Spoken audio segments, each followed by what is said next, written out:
Siapakah Dajjal? Dajjal ini lahir di Samirah dan dia diberi nama Samiri karena lahir di Samirah. Nah, kenapa disebut Samiri? Karena lahir di Samirah. Dia lahir 100 tahun sebelum Nabi Musa diutus.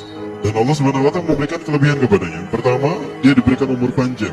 Ya, yuzara umrah ila yamsah ila akhir zaman. Ya, dia ditangguhkan ajalnya sampai akhir zaman. Yang kedua, dia memiliki kecerdasan di atas akal jenius rata-rata umat manusia. Jadi sejenius apapun umat manusia yang normal, dia 60 tahun di atasnya. Sehingga penemuan-penemuannya, kecanggihan berpikirnya, kedewasaannya jauh di atas manusia.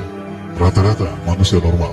Yang ketiga, dia memiliki kemampuan sihir yang luar biasa. Apapun sihir yang selama ini kita saksikan, tidak ada yang mampu mengalahkan sihir dia. Sehingga saking luar biasa sihir yang dia miliki seolah-olah orang mengenalnya selevel dengan Tuhan. Karena apapun yang semestinya menjadi perbuatan Tuhan, Dajjal bisa melakukannya. Ini saking hebatnya sihir Dajjal. Nah, nasab kelahirannya adalah nasab yang aneh normal. Dia lahir dari termasuk Bani Israel. Bani Israel ini keturunan Nabi Yakub. Yakub itu gelarnya Israel. Keturunannya disebut Bani Israel. Dari Yehuda. Yehuda ini adalah anak laki-laki dari istri pertama Nabi Yakub alaihissalam. Nabi Yakub istrinya 4. Yang pertama bernama Ya'la.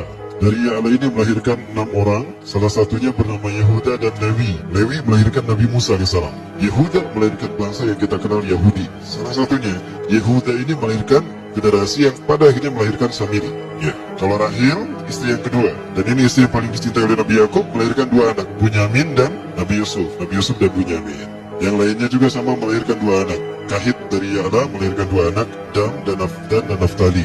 Ya, anak tertua dari Nabi Yakub dari istri pertama bernama Raubin. Nah, dari Yehuda inilah lahir Samiri. Nah, ayah dan ibunya, kakek dan nenek Samiri ini adalah para penyembah berhala. Karena Samirah saat itu terkenal penyembah berhala. Ayahnya ini lahir dari proses perzinahan adik dan kakak, incest. Adik dan kakak berzina, lahir ayahnya. Adik dan kakak berzina, lahir ibunya. Jadi ayah dan ibunya ini lahir dari proses yang haram. Dan ketika ibunya menstruasi, disetubuhi sama ayahnya. Jadi peluangnya dari 2000 persetubuhan dalam keadaan menstruasi, 1 bisa jadi. Karena menurut penelitian medis juga, bahwa darah kotor tidak menghalangi terjadinya fertilisasi. Tidak menghalangi terjadinya reproduksi manusia. Jadi tetap pembuahan ovum oleh sperma bisa terjadi walaupun ada dalam medium darah kotor, menstruasi. Nah, ketika itulah hamil dan lahirlah Samiri. Rasulullah SAW menyebutkan dalam Musnad Imam Ahmad, ayah dan ibu Dajjal ini melewati perkawinannya selama 30 tahun tanpa melahirkan seorang anak pun. Dan di tahun ke-30 pernikahannya melahirkan Dajjal, melahirkan Samiri. Kelahirannya ini akan menjadi petaka bagi kedua orang tuanya. Dia adalah orang yang paling sedikit manfaatnya dan paling banyak keburukannya bagi manusia, terutama bagi kedua orang tuanya. Bahkan ketika dia lahir, alam semesta menolak kelahirannya. Dordar gelap, hujan badai, petir, itu terjadi di malam di mana Samiri dilahirkan, seolah alam menolak kehadirannya. Nah, sejak lahir sampai usia 5 tahun dia tidak netek sama ibunya. Kebayang, 5 tahun air susu ASI tidak ditetekkan. Itu yang menyebabkan terjadinya kanker payudara. Maka ibunya pun meninggal gara-gara kanker payudara ini. Nah, ibunya meninggal gara-gara itu. Terbukti apa yang disampaikan Rasulullah. Kelahirannya menjadi petaka bagi kedua orang tuanya. Begitu pula ayahnya, maka ayahnya menjadi single parent.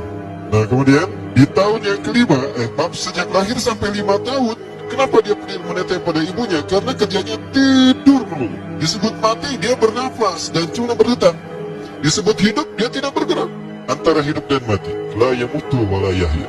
Nah, maka di usia ke-5 tahun, nah ini terjadi peristiwa yang menarik. Apa itu? Samiri bangun dari tidurnya di tengah malam dan tidak ada orang yang menyadari Samiri bangun. Dia merangkak dan pindah ke berhala yang terbesar. Nah, dia pindah ke pangkuan berhala terbesar, tidur di sana. Dan ternyata ketika berada di berhala terbesar tadi, ya buang air kecil dan buang air besar. Besoknya itu adalah hari pemujaan kepada dewa-dewa mereka, bangsa Samirah. Apa yang terjadi? Ketika terjadi ritual pemujaan tadi, maka sang raja yang dipertuhankan oleh kaumnya mencium sesuatu yang tidak enak. Bapaknya Samiri ini adalah tokoh agama paganisnya. Pas dilihat, kaget sang raja. Ternyata itu pesing berasal dari pantatnya si Samiri yang ada di pangkuan berhala terbesar. Marah murka tuh sang raja. Itu anak kamu, kenapa ada di situ? Kurang ajar kamu yang telah menghina Tuhan kita. Kenapa kamu pindahkan anak kamu ke situ? Oh tidak Tuhan, saya tidak memindahkannya. Bagaimana saya bisa menghina Tuhan saya? Lalu siapa yang memindahkannya? Kan dia lumpuh. Nah, sekali lagi, kehadirannya menjadi petaka bagi kedua orang tuanya. Akhirnya raja marah dan ayahnya dipenjara. Selama ayahnya tidak bisa membuktikan penghinaan tadi, maka ayahnya dihukum mati. Pada akhirnya ayahnya pun dihukum mati. Ya, sedikit manfaat bagi kedua orang tuanya. Maka kemudian dia hidup pelihara oleh sang raja. Dan pas di usia dia 5 tahun itu, Allah menimpakan murkanya kepada bangsa Samirah yang sudah kelewat batas, maksiat dan sudah tidak ada toleransi dari Allah untuk mereka hidup di bumi. Maka Allah perintahkan mereka Jibril menghabisi mereka. Maka bangsa Samirah hidup pun diratakan. Si Samiri karena masih balita, ya Allah selamatkan dia lewat malaikat Jibril. Diselamatkan dia dan ditempatkannya di pulau entah berantah. Ada yang menyebutkan pulau ini berada di Laut Yaman, dan pulau ini dinamakan Pulau Socotra. Pulau Socotra ini adalah pulau yang berada di ujung Jazirah Arab. Nah, ini Pulau Socotra. Ini pulau atau tempat di mana Dajjal atau Samiri dibesarkan sejak 5 tahun sampai usia 100 tahun. Ya, dari usia 5 sampai 100 tahun dia tinggal di Pulau Socotra ini. Nah, Pulau Socotra ini adalah pulau yang berada di kawasan Yaman. Pulau yang memiliki banyak keunikan luar biasa. UNESCO sempat ingin menjadikannya keajaiban yang ke-8. Kan ada 7 keajaiban dunia ya. Yang ke-8-nya tadinya ini. Namun karena dia terkait dengan Samiri Dajjal, maka banyak negara yang menentangnya. Terutama negara-negara yang menjadi pengikut Dajjal. Maka pada akhirnya pulau ini dirahasiakan. Nah, sebetulnya pulau ini unik kalau kita ingin berekreasi ke sana. Namun karena posisi yang terpencil, jarang orang mengikutinya. Para wisatawan jarang mengunjunginya. Padahal sesuatu unik, termasuk binatang dan penghuninya tuh unik-unik. Pohonnya unik. Dunia menyebutnya pulau ini dengan pulau julukan dari pulau alien hingga pulau neraka. Ada juga yang menyebutkan The Jekyll Island. Pulau Jekyll Island itu bahasa barat, kalau bahasa kitanya Pulau Dajjal. Ya, sama dengan Pulau Sidir ya. Itu juga The Jekyll Island. Pulau Socotra kaya dengan flora dan fauna yang unik hingga saat ini belum ditemukan di tempat lain. Jadi tidak ada flora dan fauna yang ada di pulau ini yang ada di pulau lain di seluruh dunia. Hanya ada di pulau ini. Makanya di pulau inilah Allah ciptakan satu binatang yang unik juga, yang disebut dengan jasasa. Jasasa, binatang jasasa itu artinya mata-mata. Tajassa yatajassu tajassusan wa jasasatan, artinya pemata-mata, spy. Binatang ini bertumbuh besar. Tahmatun kabirah tuqaddi jismaha asy'ar hatta la nastati an nafariqa ayna wajhu wa ayna dubru. Tubuhnya besar, dipenuhi dengan bulu, sehingga saking penuhnya bulu kita tidak bisa membedakan mana dubur mana wajah. Yang menghadap itulah wajah. Baik, karena itu pulau ini pernah dilecarkan sebagai salah satu dari 7 keajaiban dunia yang baru. Ya, nah baik, ini contohnya nih. Saya perlihatkan keajaiban dan keunikan. Ini adalah padang pasir di Pulau Socotra. Ini burung, salah satu jenis burung yang bisa kita jumpai di Socotra. Jadi ini kepiting unik, kepiting Pulau Socotra. Aneh ya, kepitingnya seperti itu. Ini laba-laba langka di Socotra, mirip tarantula.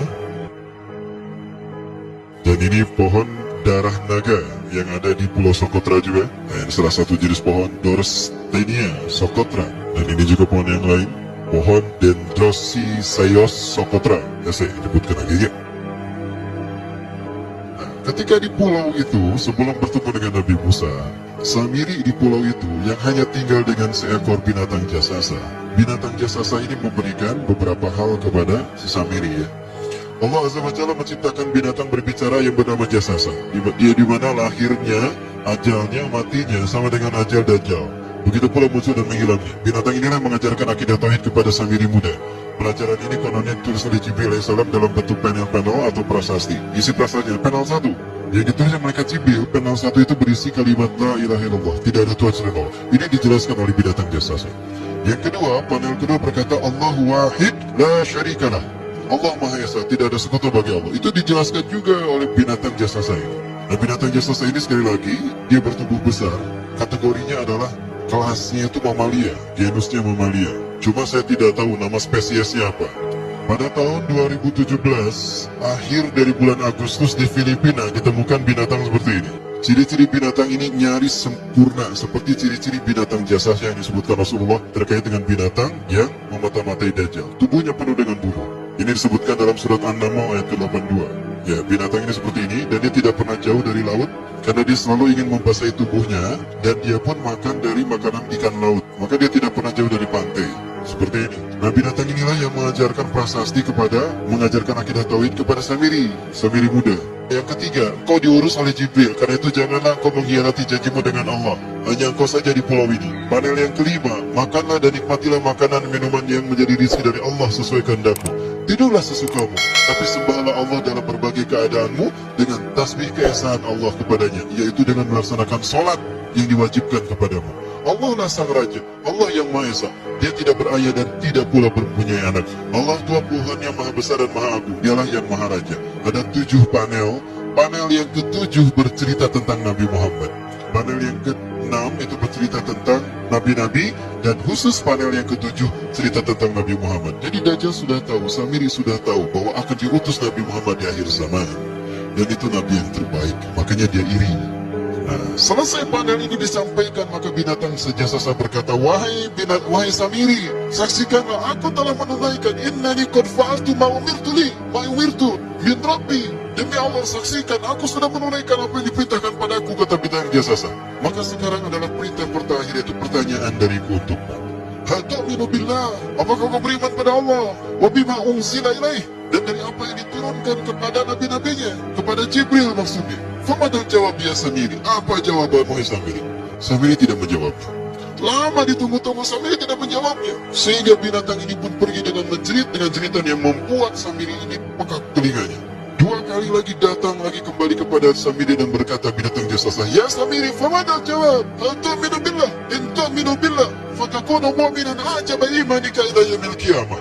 Jika kau beriman kepada Allah, maka sungguh kau akan menjadi mukmin yang menakjubkan imannya. Inna ajalaka ukhirat ila akhir zaman. Sesungguhnya ajalmu ditangguhkan sampai akhir zaman. Jika kau beriman pada Allah, kau akan menjadi mukmin yang menakjubkan. Fa lam tu'min billah. Tapi jika kau tidak beriman kepada Allah, wa bima unzila ilaih, dan apapun yang diturunkan pada Jibril, innaka minal mal'unina ila yaumil qiyamah, dan kau terkutuk sampai hari kiamat nanti. Tidak juga dijawab. Pergi lagi binatang jasasa tadi sambil memekikkan suara yang pekikan dan keras. Yang ketiga kali yang terakhir dia bertanya kembali. Dan apa jawaban Samiri?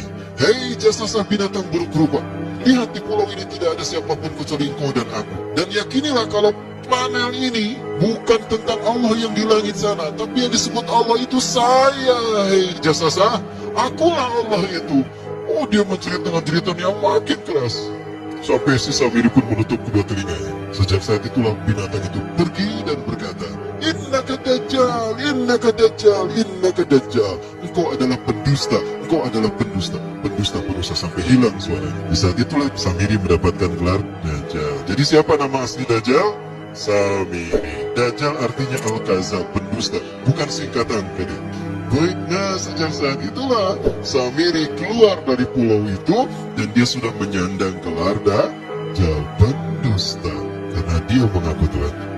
Baik, apabila rumahku jangan salah, Dajjal kecerdasannya mampu melakukan cloning dan mampu melakukan berbagai macam riset dan eksperimen. Hatta eksperimen yang mengilhami film Hook itu Dajjal bisa melakukan. Bahkan ketika orang membayangkan kendaraan tercanggih itu pesawat terbang, Dajjal sudah mampu membuat piring terbang dengan kecerdasannya. Ya. Rasulullah menyebutkan kendaraan Dajjal itu, dia bisa terbang, kata Rasulullah. Dan kecepatan terbangnya 5 km per second. 1 detik 5 km. Hanya dengan berkedip-kedip dia berkeliling dunia. Ya. Kecepatan ini diambil dari hadis Rasulullah. Berapa kecepatannya Rasulullah ketika dia terbang di muka bumi? Ya, kendaraan yang dia gunakan itu kecepatan terbangnya seperti awan yang ditiup angin, kata Rasulullah. Dan awan rata-rata ditiup angin itu 5 km per second. Dan jarak dari satu telinga ke telinganya, artinya setengah diameter atau diameter kepalanya, keledai yang dia gunakan, Rasul menyebutnya keledai, itu arba'una zira, 40 hasta, 27 meter. Diameternya itu 27 meter. Keledai macam apa yang jarak dari satu telinga ke telinganya 27 meter? Kalau bukan piring terbang. Ini bisa 24 meter kan? 27 meter, bisa tidak? Bisa, dan kecepatannya pun sama.